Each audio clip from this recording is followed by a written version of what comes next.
Yes, hello guys, hello everyone, welcome on YourPedia platform. I hope you all are fine, preparing well. Guys, I'm Vishal Sharma and today I'm here in front of you with one very important question which was earlier asked in AAI examination. Airport Authority of India examination, guys. I hope you are preparing well for that examination. You know, under the guidance of Dr. Vijender sir, we have already launched this particular module for AI. Okay, and in that particular module, guys, different mentor, they are covering important questions through favorite 20, favorite 30 particular series. Okay, so I'm also going to take some 20 questions, 20 important concept through questions through this 20 favorite topic. Okay, the topic which I which I found the unique or which I found the important for this particular competitive examination AI. Okay, so I'm going to cover those 20 topics, and through those topics we are going to cover the related concept also. And guys, let me tell you, these kind of series can be very helpful for you, in this particular examination, because it is very difficult to cover the entire curriculum.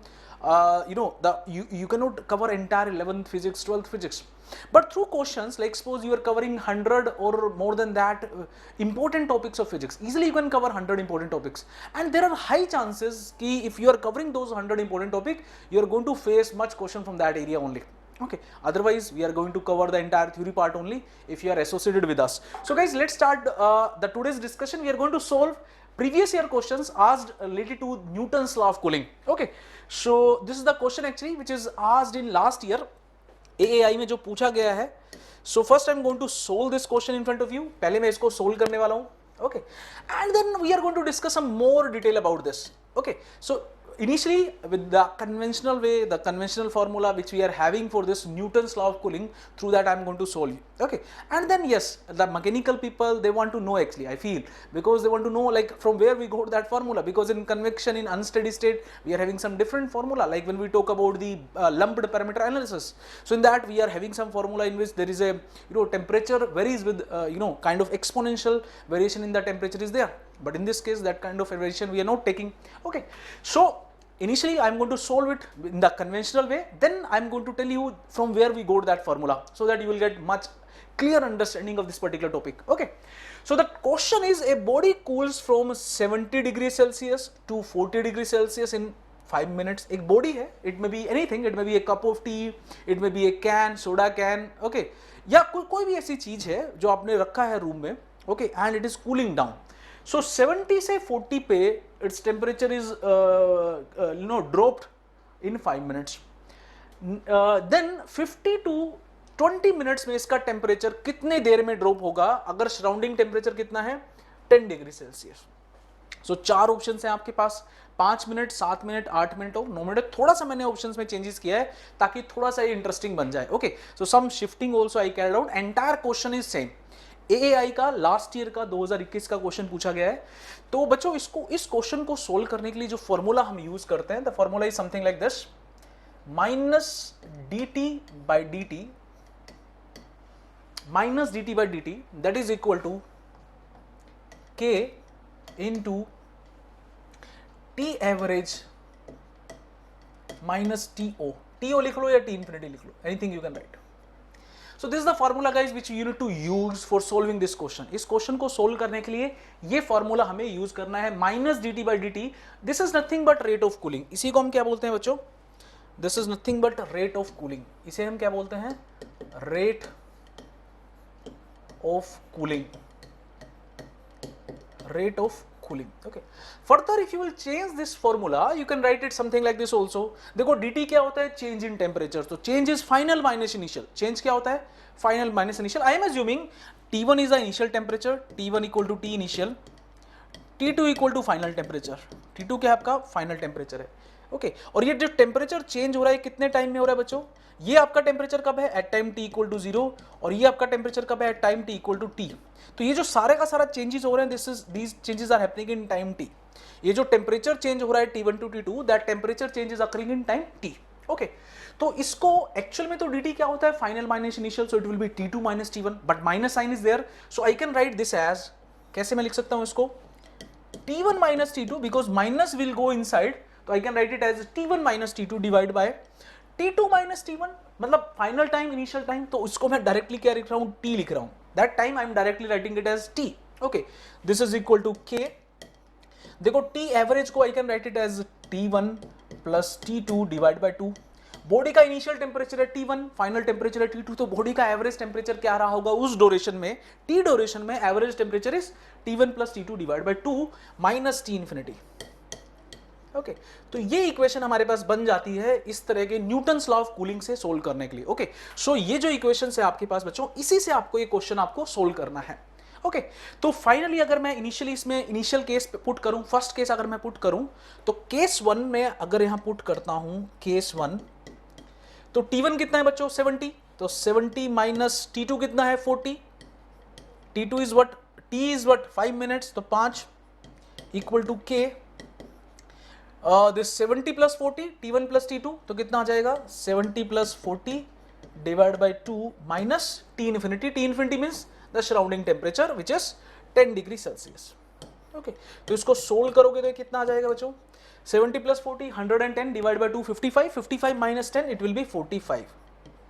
Okay, इसको solve करोगे तो कितना आ जाएगा 30 divide by 6, तो K कितना आ जाएगा, K will be 6 by 45। Okay, K कितना आ जाएगा बच्चों आपका 6 by 45, this will be the value of K।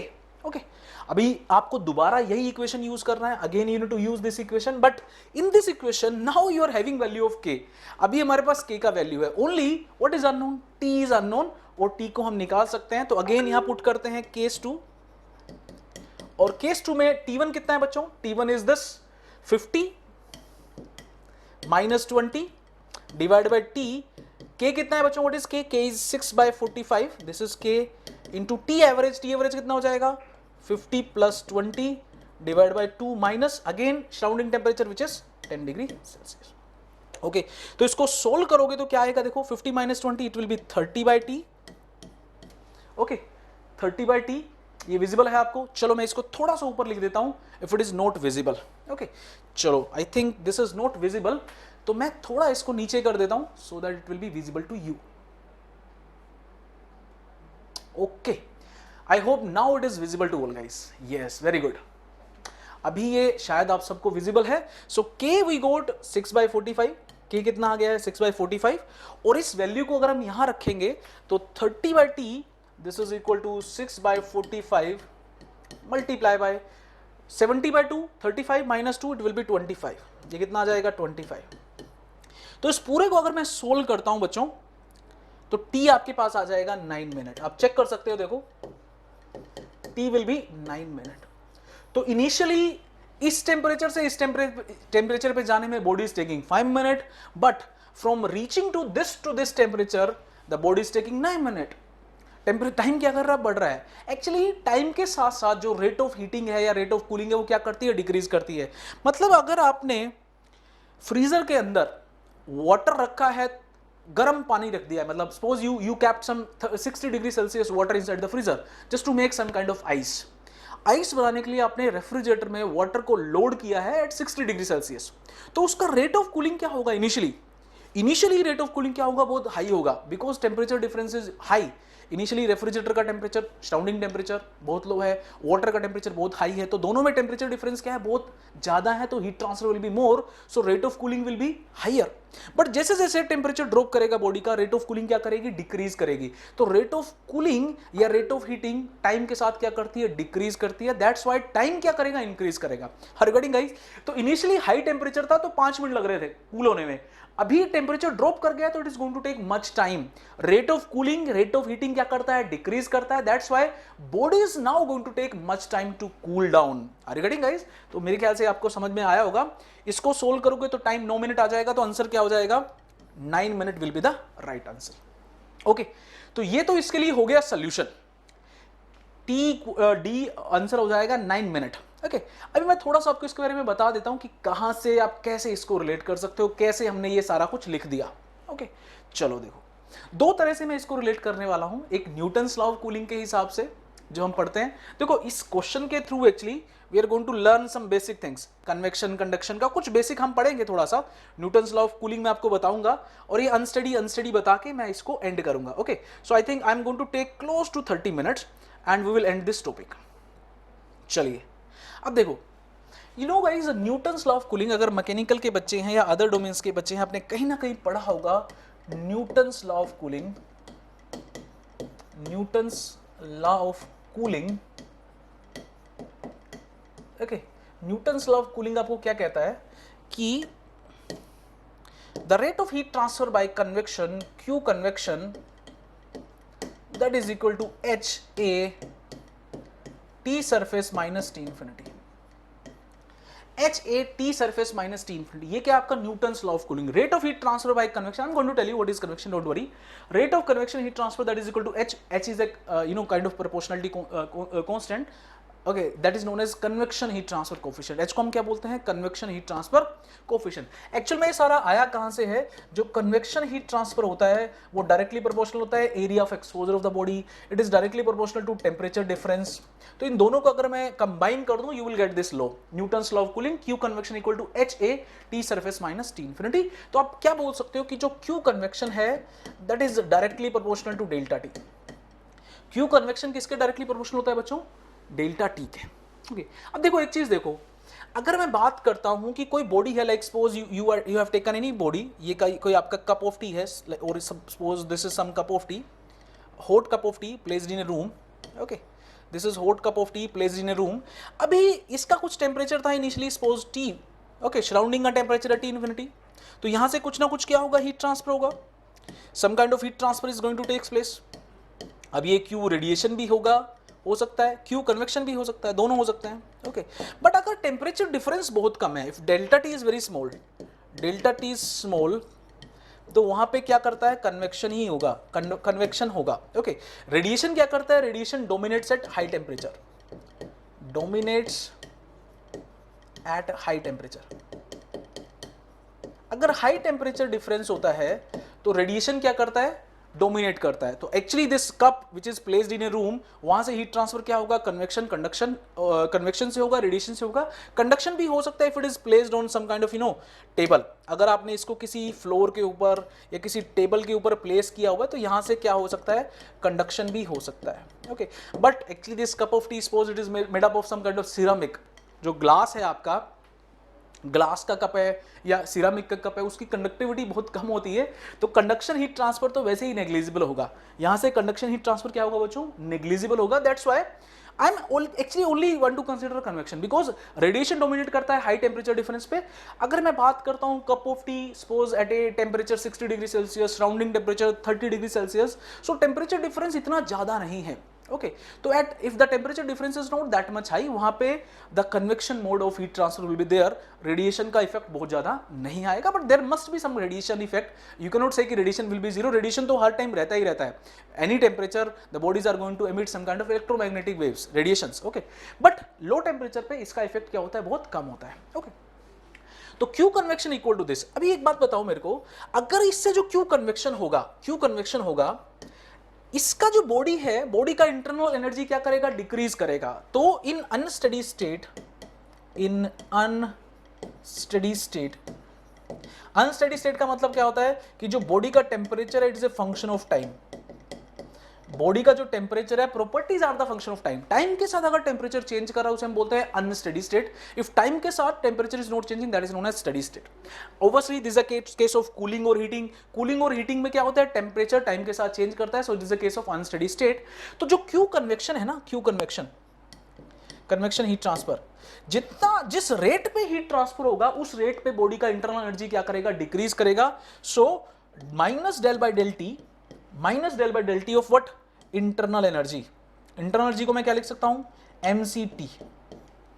mct क्या है, mass, specific heat of the body, t is the temperature of the body, so this is what, internal energy, okay. So convection heat transfer that is equal to decrease in internal energy of the body. तो इसको मैं अगर दोबारा से combine करके लिखना चाहूं तो Q convection is nothing but H A T surface minus T infinity, okay, that is equal to minus, अब देखो मास और सी को मैं बाहर लिख देता हूं, और इस मास को मैं लिख सकता हूं density into volume, mass equal to density into volume into del T by del T. Are you getting guys, del T by del T. तो इसको मैं दोबारा अगर कंबाइन करता हूं तो I can write del T by del T minus del T by del T minus, that is equal to what, H A by rho V into T surface minus T infinity. T surface minus T infinity. So now it is taking some form. ये जो form थी हमारे पास, ये वाली जो form थी T1 minus T2 by T that is equal to K T average minus T infinity. Now it is taking that form. So actually I want to tell you from where we got that formula. That's why I discussed with you this particular Newton's law of cooling. Okay, तो यहाँ से minus del T by del T that is equal to H A. A is the area of exposure, rho is the density of the body, V is the volume of the body, H is a convection heat transfer coefficient. तो इन सबको हम combine करके क्या लिख सकते हैं? K लिख सकते हैं into T surface minus T infinity. T surface minus T infinity, and this del T by del T, this del T by del T we can write it as, इस del T by del T को हम क्या लिख सकते हैं बच्चों?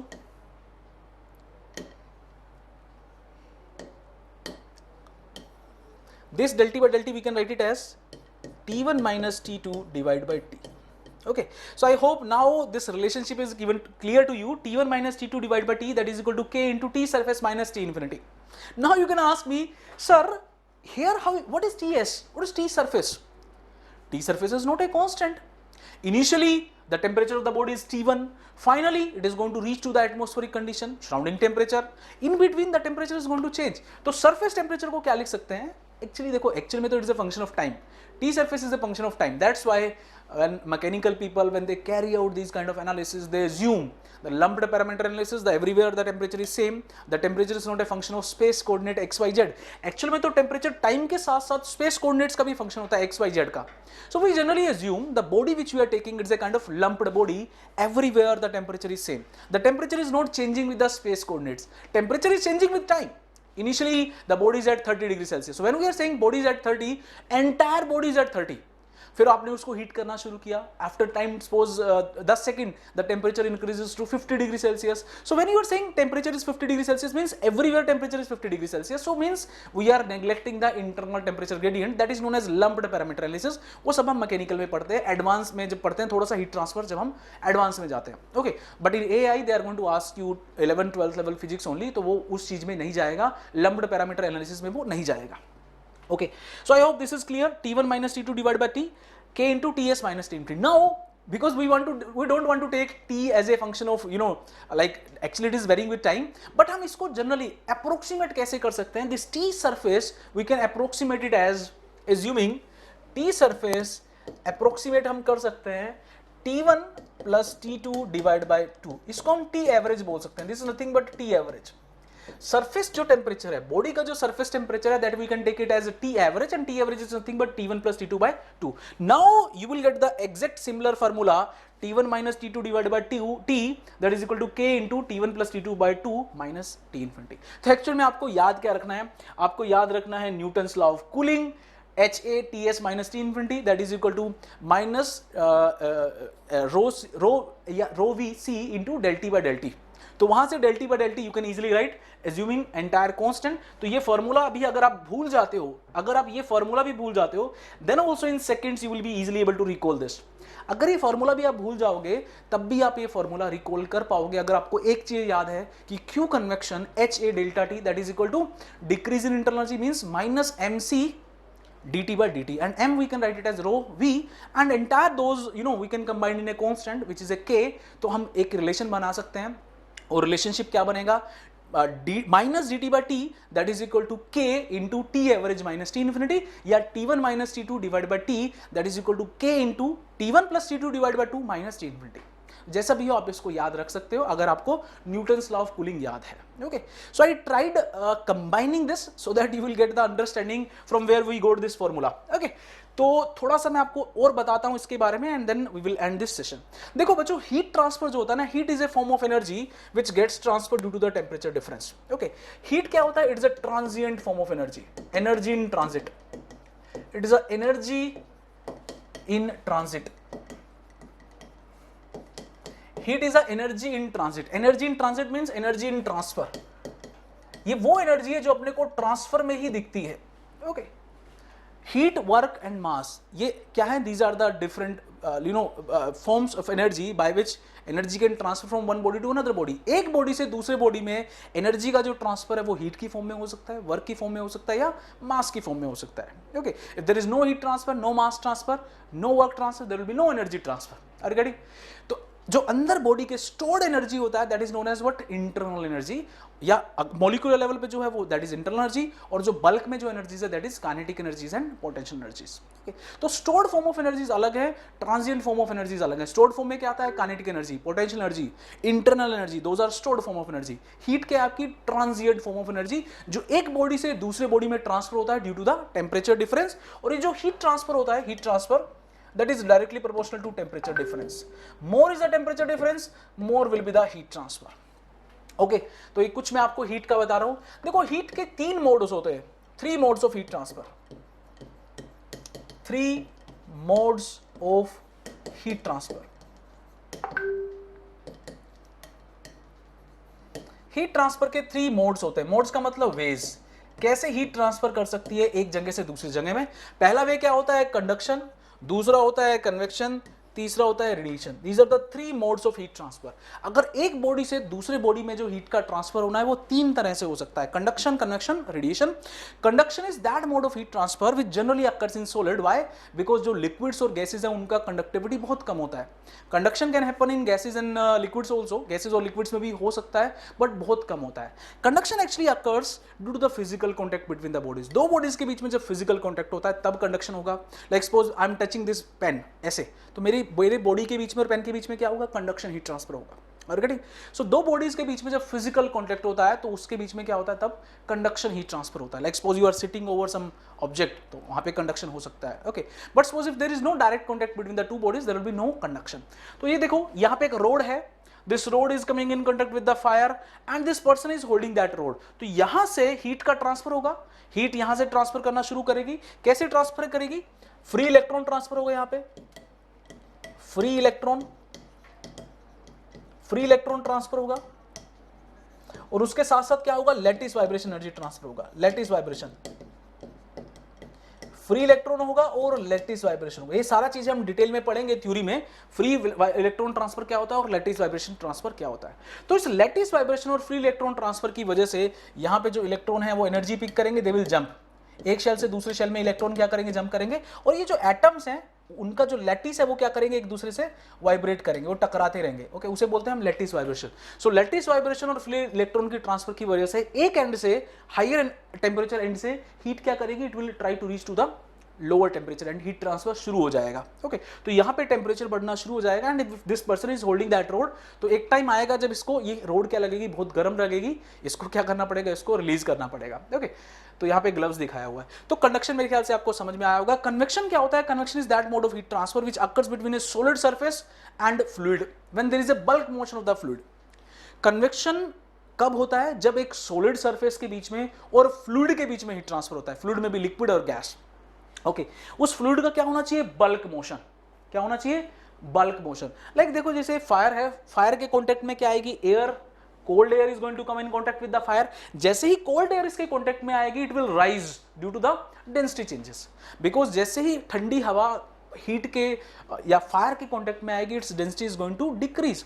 Density decrease करेगी तो it is going to rise.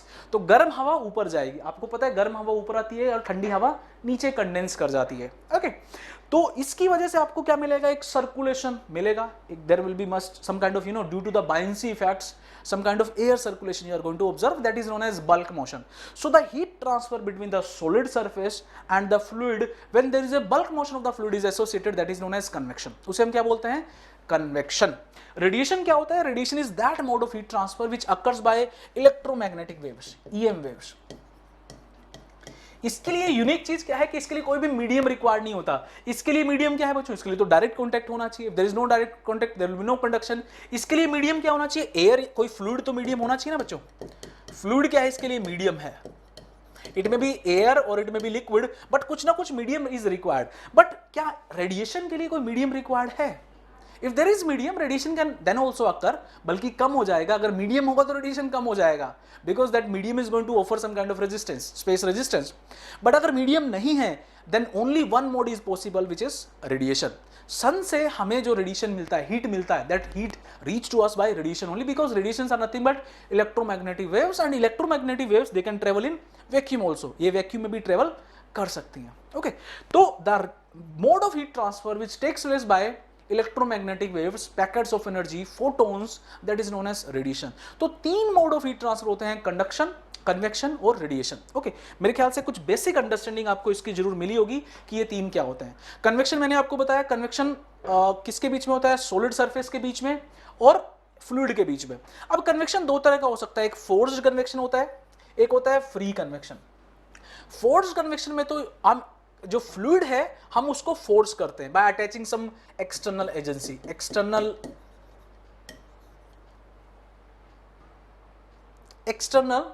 Force लगाते हैं। Okay, external agency like fan और blower, fan or blower forces the air, forces the fluid to flow. Fan or blower forces the fluid to move, अगर कोई external agency है जो air को, fluid को क्या कर रही है, फोर्स कर रही है to move, that is known as forced convection. उसे हम क्या बोलते हैं, फोर्स्ड।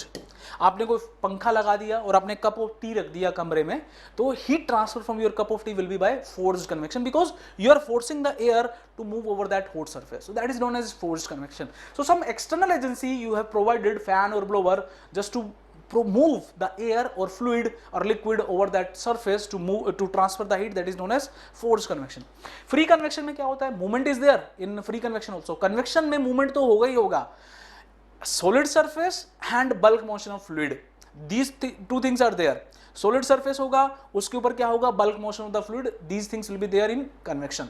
फोर्स्ड में फोर्स सर्कुलेशन होगा, फ्री में क्या होगा, the movement is due to the density difference, you are not forcing the fluid to move, fluid is moving due to the density difference. गर्म जो है, गर्म होके ऊपर जा रहा है, ठंडा नीचे आ रहा है, गर्म ऊपर जा रहा है, ड्यू टू डेंसिटी डिफरेंस। यहां पे मोशन किसकी वजह से है, motion is due to the density difference और motion is due to the kind of buoyancy effects. Okay, density difference की वजह से बायोंसी इफेक्ट लग रहा है, बायोंसी फोर्सेस लग रहे हैं और फ्लूइड क्या कर रहा है, मूव कर रहा है, that's why this is known as free और नेचुरल कन्वेक्शन। इसे क्या बोलते हैं बच्चों, natural convection. Natural convection. Are you getting, guys? Why I am saying natural? Because you are not forcing any air to move over the surface. तो convection 2 तरह का होता है, forced और free। तो ये कुछ हमने पढ़ा, शायद ये भी आप समझ पाओगे अभी, जो मैंने आपको पहले बताया था, Newton's law of cooling. So Newton's law of cooling क्या कहता है, Q equal to H A T surface minus T infinity, अभी जो मैंने बताया था।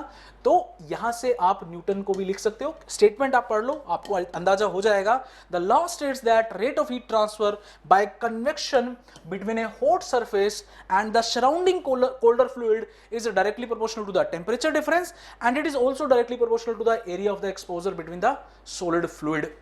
ओके, तो एरिया के डायरेक्टली प्रोपोर्शनल है, टेम्परेचर डिफरेंस के डायरेक्टली प्रोपोर्शनल है, दोनों को कंबाइन करोगे, so Q convection equal to H A delta T, this is known as Newton's law of cooling.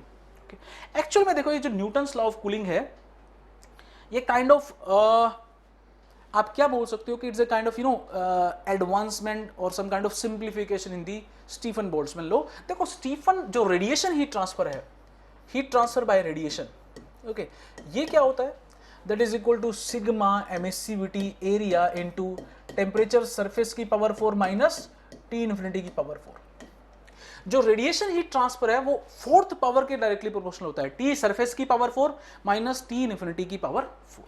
This is Q radiation.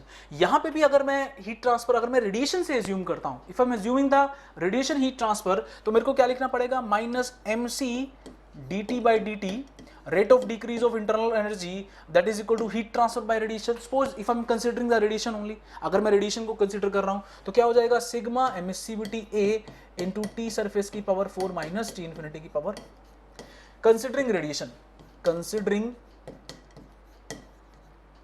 Considering radiation, okay, considering radiation. देखो, अगर ये temperature difference is not that much high, if it is not high, that much high, if it is not that much high, is that delta t क्या है, जो है delta t is equal to t surface minus t infinity, ये क्या है, small है। अगर ये क्या है बच्चों, स्मॉल है, okay, if this is small, delta T by T this is small, so we can write, यहां पे हम एक चीज लिख सकते हैं, we can write this this T surface, in that case T surface की पावर 4 माइनस टी इन्फिनिटी की पावर 4, इसको हम अप्रोक्सीमेट करके लिख सकते हैं 4 टीओ की power 3 into delta T, T infinity की पावर 4 इंटू डेल्टा टी। तो ये अगर बहुत स्मॉल है, देखो ये क्वांटिटी अगर बहुत स्मॉल है, डेल्टा टी बहुत स्मॉल है, if delta T is very small, तो इस क्वांटिटी को मैं कंबाइन करके इसको मैं ऐसा लिख सकता हूं, आई can write it something like this, okay. तो अगर मैं इसको ऐसा लिखूंगा, so you will get this equation, आपके पास एक इक्वेशन आ जाएगा, you will get this equation minus mc dt by dt that is equal to sigma emissivity area into 4 t infinity की power 3 into delta t, okay. अब देखो इसमें ये जो पूरे के पूरी ये जो सारी टर्म्स हैं, okay, these all terms, even this mc also you can remove it here or you can write it here, mc को आप यहां से remove करके यहां लिख सकते हो, so if you observe it here, these all quantities are a kind of constant, ये सारी के सारी quantities क्या है, ये constant है, so you can write it here, this dt by dt is directly proportional to delta t, dt by dt is equal to directly proportional to delta t, so this is a kind of special case, ये क्या है, kind of special case है, special case, special case. तो जब delta T बहुत small होता है, delta T is very very small, so rate of cooling is directly proportional to delta T, rate of cooling किसके डायरेक्टली प्रोपोर्शनल होती है, delta T के, so from this you can write something like this minus D T by D T that is equal to delta T some constant into delta T, yes और no. अगर rate of cooling जो है, rate of cooling is directly proportional to delta T, so you can write this equation, यहां पे minus था ना बच्चों, this minus is there, so you can write this equation something like this, और इसको आप क्या लिख सकते हो, this you can write it as T1 minus T2 divided by T that is equal to K into temperature, temperature means temperature surface minus temperature of the surrounding, so this is nothing but T1 plus T2 divided by 2 minus T infinity, so again you will get the same formula। तो या तो आप इसको Newton's law से पढ़ लो directly because I explained you the Newton's law of cooling, okay, or you can carry out some kind of what, some kind of modification in the Stephen Boltzmann law।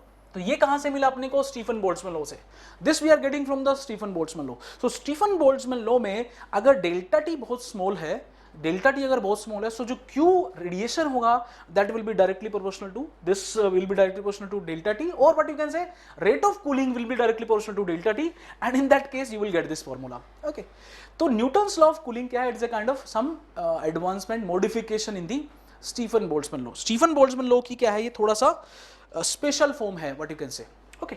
तो यहां हम लिख सकते हैं Newton's law of cooling is a special form, Newton's law of cooling is a special form of Stephen Boltzmann law, Stephen Boltzmann law, okay.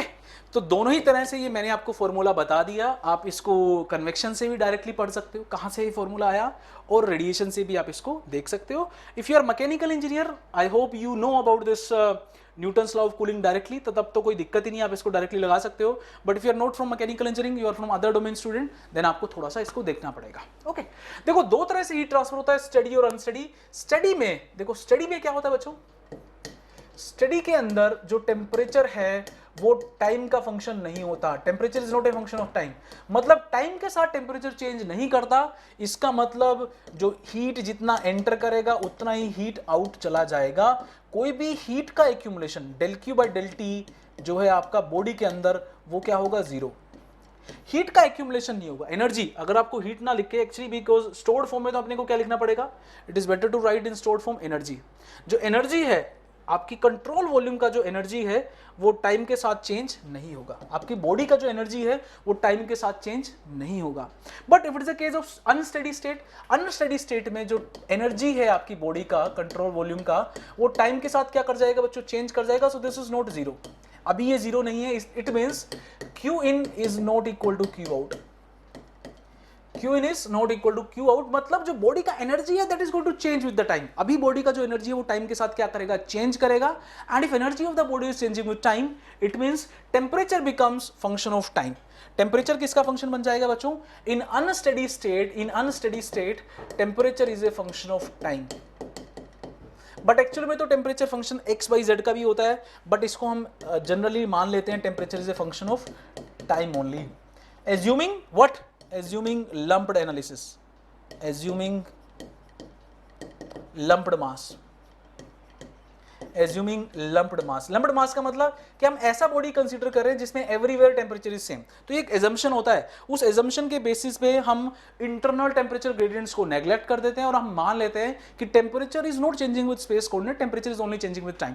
तो unsteady में temperature change करता है टाइम के साथ, स्टेडी में टेम्परेचर टाइम के साथ change नहीं करता। ओके और दूसरी चीज जो सबसे मेन आपको जो समझनी है बच्चों, इसमें जो मैं आपको समझाना चाह रहा था, जो रेट ऑफ कूलिंग है, देखो यहां पे बॉडी का टेम्परेचर है, suppose this is the temperature of the body T at initial time. ये T इनिशियल पे ये बॉडी का टेम्परेचर है T, ये मान लीजिए this is Ti at time Ti, this is Ti capital Ti।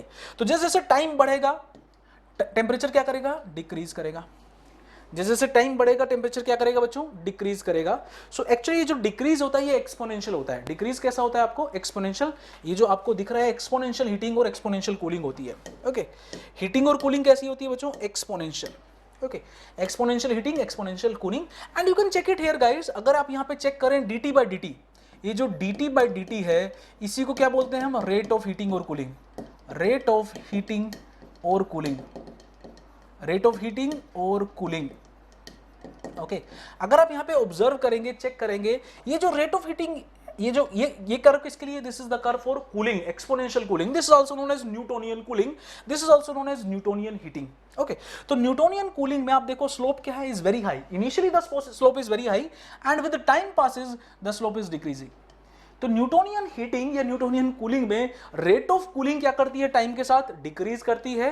और यहां पे भी अगर आप देखोगे initially slope is very high and then slope is decreasing. तो रेट ऑफ हीटिंग भी क्या करती है, टाइम के साथ डिक्रीज करती है। और टाइम टेम्परेचर कैसे चेंज करता है, temperature changes exponentially with time. So Newtonian cooling में टेम्परेचर चेंज करता है exponentially, rate of heating rate of cooling दोनों टाइम के साथ क्या करती हैं, डिक्रीज कर सकती है। इसलिए अगर इनिशियली उसने कुछ 30 डिग्री टेम्परेचर ड्रॉप के लिए टाइम लिया some 5 minute, then further 30 degree temperature drop के लिए it is going to take time more than 5 minute. अगर यहां पे मान लीजिए 7 मिनट ले रहा है तो फर्दर नेक्स्ट 30 डिग्री ड्रॉप के लिए it is going to take next more than 7। So time के साथ साथ रेट ऑफ कूलिंग डिक्रीज करता है। तो it is body is going to take much time to drop the temperature by same amount. Okay, are you getting guys? So I hope these things are very much clear to you. Through that particular question guys, I discussed with you some theory part also, Newtonian cooling, modes of heat transfer and some basics about heat transfer. If it is very clear to you, like that is a good thing. Okay, if you are these things are not, because you know if you are a mechanical engineer, then I think surely these are going to help you, because in first instance only you will be able to understand. Other branches student also, I hope you got the idea. In case of any particular doubt, query, you can shoot your query in the comment section, then I can go into some more detail if it is required. Okay, so I'm going to share some questions with you because these questions are asked in previous year. ये question जो है वो previous year में पूछे गए थे। Okay, so I'm going to share, I'm going to ask you 2 questions actually. तो एक तो मैंने आपको करवा ही दिया है, second question है, ये आपको आंसर करना है बच्चों। Just you can take the screenshot, आप इसका स्क्रीनशॉट ले सकते हैं and you can try to answer this question. आपको कमेंट करना है बच्चों, you need to comment actually the answer of this question. Okay और नेक्स्ट क्वेश्चन है, ये तीसरा क्वेश्चन है, this also you need to answer guys. इसको भी आपको क्या करना है, आंसर करना है। ओके तो ये 3 क्वेश्चंस हैं, एक मैंने आपको ऑलरेडी करवा दिया है and these 2 questions you need to answer and you can mention your answer in the comment section guys. So I will wait for your answers guys and I will get back to you in case of any query. Again guys, we will keep on meeting and we will discuss some more concept through this favorite 20 series. Thank you very much, have a nice day, keep preparing, good luck.